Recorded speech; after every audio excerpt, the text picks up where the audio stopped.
Right, మరో breaking చూస్తున్నాం. Munugode MLA Rajagopal Reddy మరోసారి హాట్ కామెంట్స్ చేశారు. తనకిచ్చిన మాట ప్రకారం మంత్రిని చేయకుంటే డైరెక్ట్ గా ముఖ్యమంత్రి అవుతానంటూ ప్రజల మధ్య చెప్పుకొచ్చారు. తనకు అడుక్కోవడం రాదన్న ఆయన లాక్కునేదాకా తెచ్చుకోవద్దని హెచ్చరించారు.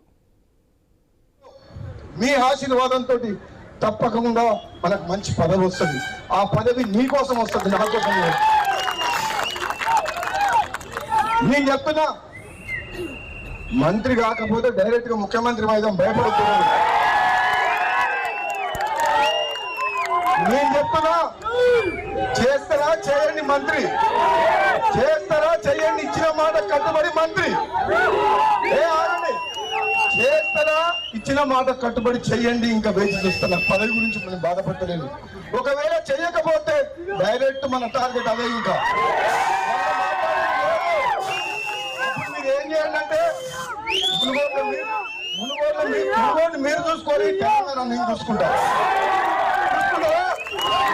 మునుగోడు చూసుకుంటారా? తెలంగాణ నేను జెండా ఎగరేయాలా? సమయం వచ్చినప్పుడు అది కూడా టైం వస్తుంది.